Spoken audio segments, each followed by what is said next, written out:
Hi everyone, it's Michelle Lightworker here and welcome to another episode of Enlightenment Activation. This episode we're focusing on the shadow of joy, which is negativity, and how it can catapult our vision into a more joyful life. I spoke to 6 individuals about how they accomplished that task in their journey of life and in their everyday lives.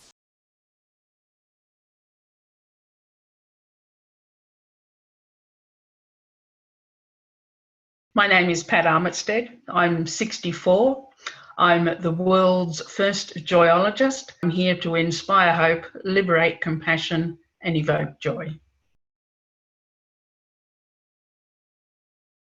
I didn't learn about joy by studying joy. I actually learned about joy through the experience of shame, grief, and embarrassment.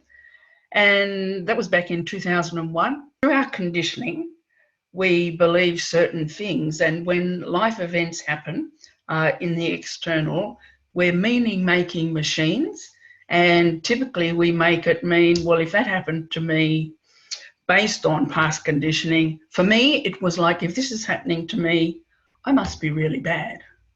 And so I would allow myself to spiral down. So it took a shift in perception for that to change, and from there was on a search to, where's the joy in this was my question. And I committed at that time that whatever came up in my life, I would go to it. What that's provided me with now is a vision that lets me see paradox and synchronicity side by side, lets me see challenge and support side by side, and lets me see, with all the neuroscience, epigenetics that's come to the fore this last 20 years, lets me also see the degree to which I have evolved and that I'm living into my purpose. I taught a stress, humour and health course at Auckland University for 10 consecutive years, and one of the joys from there was helping them to be able to see joy where apparently there was none. I'm not sure how they measure the energies of emotion, but they can. So they measure the resonance. And in David Hawkins' work, he says that all levels below 200 are actually destructive. So the levels that fit in there are shame, guilt, apathy, grief, and fear. Shame sits at 20. Joy, however, is at 540. Peace is at 600. And from 700 up to 1,000, we're moving to enlightenment. The performing arts helped me, especially improv acting. When you learn the skills of improv, you learn that first thought is correct. And once you can master in that improv environment, then you're not so stuck with the hunya head talk. You're very free in your thinking. Get really clear on what are my peak moments. So for me, it's when I speak and the light goes on for somebody in the room. It's like, I'm done. There is my moment. A totally different space is when I paint and create and I don't need anybody. So, and if I can orchestrate enough of those two places, then no matter what's going on a day-to-day basis, I'm reasonably happy. Since 2001, I have sent over 10,000 pieces of what I call glad mail, honouring, celebrating and congratulating others for how I perceive them. Patch Adams does something similar,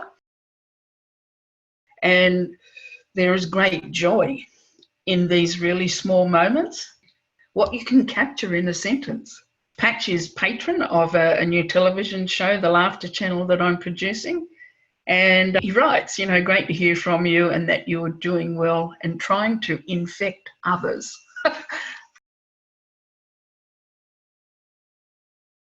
Hi, I'm Jo. I'm from Noosa. I'm 60 years old. I'm a Reiki master, a radio host, a lover of life, a mother, wife, and traveller. In the past, I was very much affected by what I thought other people were thinking about me. So I was very much a people pleaser. I would try everything to try and make other people happy, but in so doing, actually made myself quite bitter, quite resentful and angry. I've been doing a lot of work on myself, and I felt I wanted to step up, so I needed to know how to speak to people. So I was looking up Toastmasters in the paper, and lo and behold, an ad came up for radio training. So I thought, yay, let's try that one, because I'll actually be behind a screen to start with. So I joined the training, and then they offered me a show, and my passion is women. And so I set up a show called Celebrating Women, which has been going now for 2 years. And every week I interview women about what they love, what they're passionate about, what their life stories are, what they're doing, what their interests are. This has really helped me to grow in so many ways. Stepping up has, honestly, for the first 12 months, I shook on the mouse when I was interviewing people every single week. But once I chose to step into myself and not to be frightened, I just let all that be, all that's gone. That's no longer exists.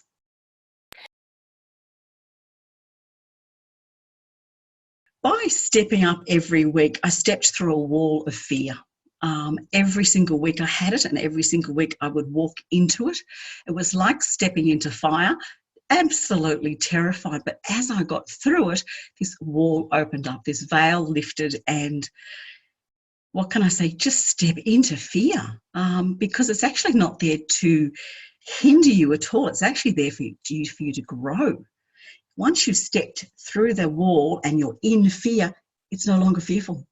It's given me confidence to talk to anyone. I've met so many interesting people that has led me along so many interesting paths that my soul has grown amazingly. It's led me to holidays overseas where I have met shaman and gone along different paths and had the whole universe opened up to me. So I would say it's the best thing I've ever done. The joy that it's brought to my life has been incredible. To be yourself, to be not frightened of what other people think anymore. It just opens up your whole life to the experience of total joy and happiness. Not frightened, having no fear is the most amazing thing in the world. As I sit there every week listening to these women sharing their life stories with me, it is amazing because everyone has a story. They're all incredible, incredible women. These are just ordinary women. They're not special. They're not the high flyers. They're just local women who have done amazing things. They are amazing. And it's just opens me up. And I think it opens my listeners up to what can be done out there. And also maybe for women to give themselves a little bit more of a pat on the back and acknowledge themselves. Enjoy life. That's the best thing I could ever suggest to anyone. Don't be frightened of anything. Don't be frightened of what other people say about you or think. But who cares what other people think? It's what you think about you that counts the most. Hi, I'm Ryan Elizabeth Woelfel. I'm 38 years old and I'm from Cincinnati, Ohio, and I'm an intuitive artist.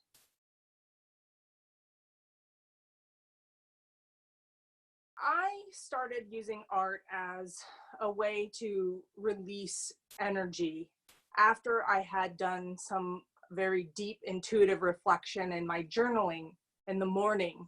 It was a daily practice of mine to journal and meditate.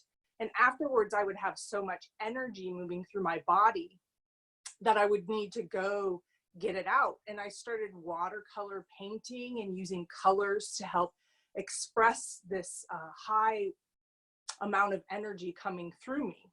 And so I would go to my canvas and I would start throwing paint and just I found this joy, this serene place I could be that was very active yet very peaceful.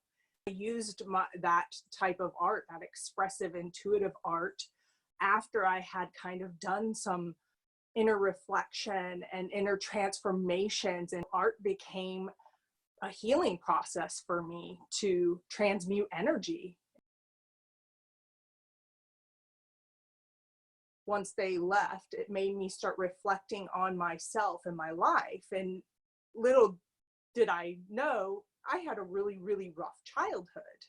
And I had a lot of healing I needed to go through to process my childhood, which was, I was so sensitive to everything around me. I just took on everybody's energies. And I didn't know I was doing that as a child, and I didn't know I was doing it as an adult until one day I broke and I couldn't cope anymore. And I went and saw a counselor first, but then she set me off into journaling, and I was golden with a journal. I knew how to process all my thoughts, all my baggage, all the emotional stuff I had been going through. Yeah, we're on autopilot. We don't even know where the thought processes came from. Now I know where their collective consciousness that we just piled on to us. But if we're sensitive beings, we're empathic, which is it's a good thing to be empathic. It's good to be sensitive. It's just, we didn't have the knowledge as children how to use those skills with joy and light and intuitiveness. We didn't know, we were just taking on our parents' energy, our teachers' energies, the energies of things just happening to us, and not really knowing how to process it. Emotions, we weren't taught how to process emotions. Maybe it is like that dark side, that negative side, but with the negative, we need the negativity to know the positivity. So it's like, I can see the beauty in having it, having gone through it. What brings me joy now through my artwork is the colors and the movement, and picking the colors and watching them move on the canvas. And I get waves of energy flowing through my body, and it feels so good, like I'm in this void. I'm just in this peaceful void, and I just hear what I need to do next with the paints. And it is so uplifting, and like a release of this joyful energy actually gets put onto a canvas, and then I get to go share it with people on Facebook or Instagram instantly. Like right when I make it, I get to share that joy right then. I don't have to keep it in my house and go to an art show and wait for a buyer and this and that. I can go share it right then. It's the gift of giving that energy out into the world. And then other people are inspired by it, and they go, well, how? It makes them think. It makes them go, well, how can I do that? How can I find more time to paint or do woodworking or whatever, sewing or whatever, that joy comes through another person. I hope that by me sharing it inspires other people. Hi, I'm Marc. I'm 58 years old and I'm from South Australia but living in Queensland now. I'm a joyologist and sensory body art reader, community being. Yeah. Really sat down and contemplated what my vibe was when I was in a good space and when I wasn't, even whatever was happening. And then said, well, what is that as a quotient quality worded statement? And joy, basically jumping out of the page of books I'm reading, the word joy came out and thrust itself in my head like here it is probably your thing. And so, okay, I'm a joyologist. I thought, yes, that'll be my learning, because I could easily go to the other side of being disappointed about something that hadn't happened, and I would find some kind of way of reconciling that quite rapidly and tuning into that joy vibe, frequency kind of feeling inside me as a kind of, that's the better way to go for the living. So I'm finding my kind of challenges confronting me and what I do, even though that it's difficult, I have to understand more deeply what is actually it is that I am being faced with and what is thrusting in my face. And then I sort of things that I can't control, that's something they're teaching me to let go. I've been learning this thing. If it annoys me, I've got to find my patience factor.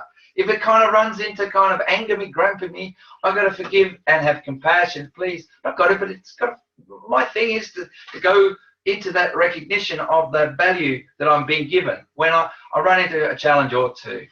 And then if someone leaves me, or it leaves what I do, which was a genuine thing, and it's very topical. I'm just throwing out stuff at the moment. And I realised all these gorgeous things that I would have liked, but they never happened. So there was an unconditional love and a treatment of stand on my own 2 feet that I needed to bring into my life as a consequence of knowing that it's meant to be that kind of thing. And then when the power over me feeling, if I had life challenges overpowering me, to take my power back.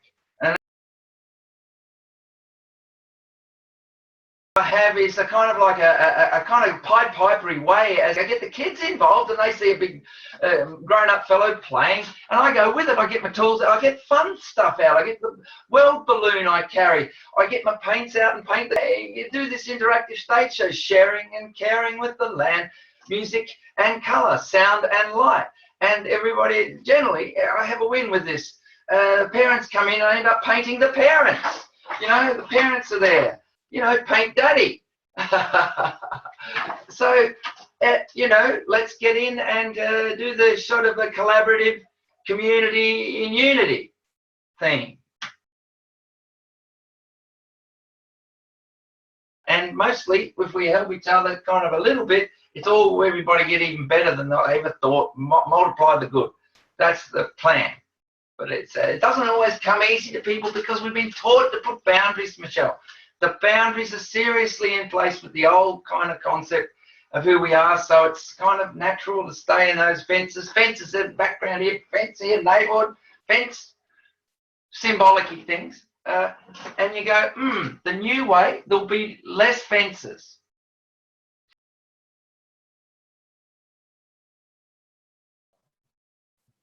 Hi, I'm Helene.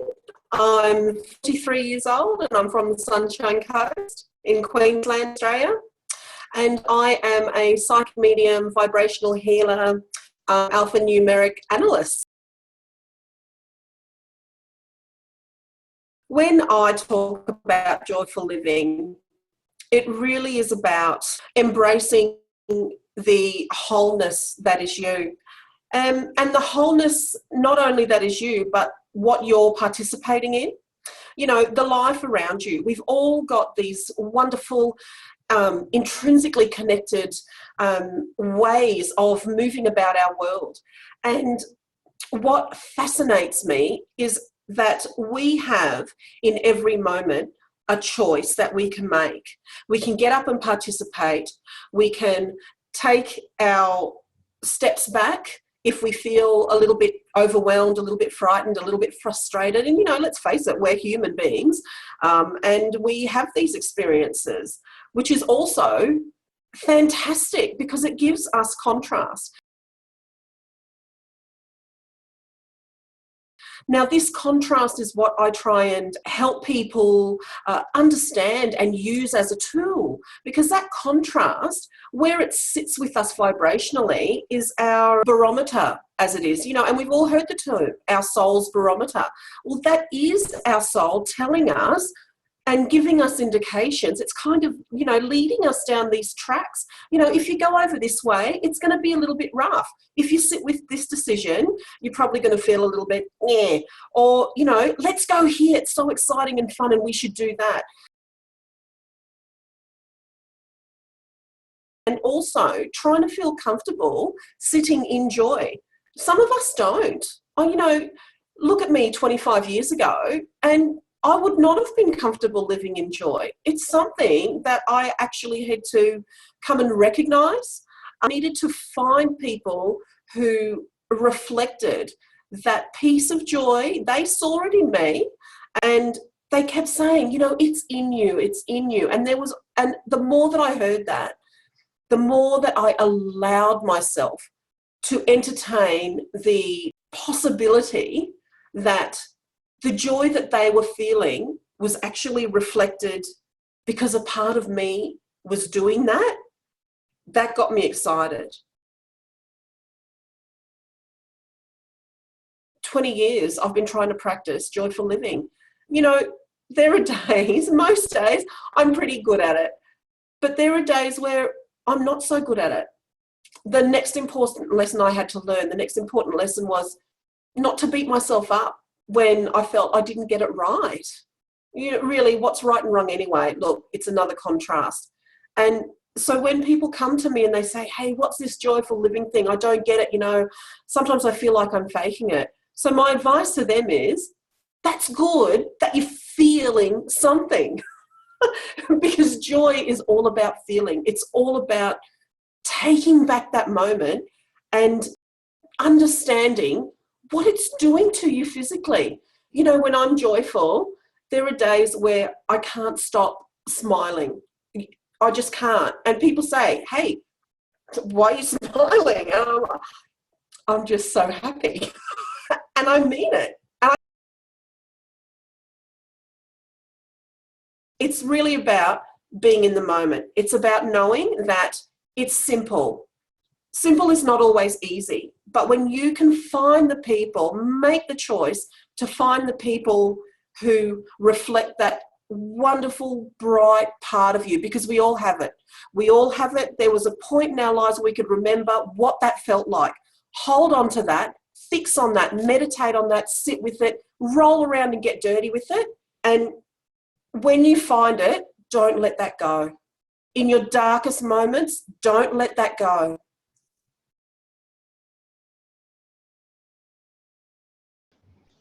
Hi, I'm Tony Dowd. I am 53 years old. I live in Caloundra, Queensland, Australia. I work in the electrical industry and I'm also an international artist. I find a lot of joy in, well, everything really. It's just a matter of choosing joy in any given moment. I enjoy my pastimes such as surfing. When I'm out surfing, I really like to connect with the environment. I love to feel the energy of the waves and the motion of the water. So certainly that brings me joy, and that's an easy way for me to achieve joy. I like to believe in any given moment where you can choose joy, and that's what I try and focus on every breath I have in my life, really. I think joy does overcome negativity. It's easy for us to, I guess, look at any situation and be negative about it, or only see negative things that are happening in the world. When we step into joy and choose joy, we're really reframing what could be perceived as negative and seeing it for joy, or making joy the number one priority. Gratitude's a big thing in my life, and the way I engage with joy. I feel that I'm always looking at being in gratitude every day, every morning I wake up for the life that I live. It's a wonderful experience just to wake up, to be breathing, to be next to someone you love, to be able to enjoy your life on a daily basis. And having gratitude shows, I guess, God or a high power that we appreciate what's been given to us. So when someone keeps giving us things that we don't show any gratitude with, or we choose to ignore or don't accept, then these things aren't continue to be given. So yeah, it's important to be in gratitude, because the more that we are gracious or appreciate things that are given to us, the more we tend to get. It's important to live a life of joy, and to be able to see joy no matter where you are. And maybe that's a concept for someone that's maybe, I don't know, living in a jail cell that's, you know, smaller than your toilet or something like that. But I think really, you know, you can find joy in any moment of your life. It's hard, I guess, if you're in pain continuously, or you know, under suffering all the time or something. It's hard to feel joy, but I think yeah, that's the challenge we face in this life, to overcome those moments when we are in pain or suffering, and to try and look for the joy in those moments. I like to paint. I like paintings to portray beauty that I see in everyday life, that we're able to look at things and see the beauty that is available to us, that doesn't cost anything. It's just there. We just have to open our eyes and look at it. And so I hope that when I paint something, I'm showing you what I can see, and that others can then also learn how to look at everyday things and see the beauty and joy available to us that doesn't cost anything. I'm just a joyful person, and I feel that hey, if we're not living in joy, what are we really living for? So I choose joy over everything any day of the week, and twice on Sundays. So, what did you think? Could celebrating our joy and practicing more gratitude in our lives actually increase our own level of joy and overcome, transform negativity? If we're focusing on the solutions that the negative situation that we perceive to be negative is prompting us, does that mean that we're actually shortcutting our way to joy? Maybe every situation that we perceive as loss is an invitation to expand our joy. Does sharing our joy through art, through beautiful letters, and reminding people how amazing they are, celebrating their lives, could it also be a catalyst for infusing joy into our own lives as well as those of others? What if we're the essence of joy? What if that's the truth? I'll leave you this one final thought. If we are the essence of joy, then is everything else a mere reminder, a nudge back to the truth?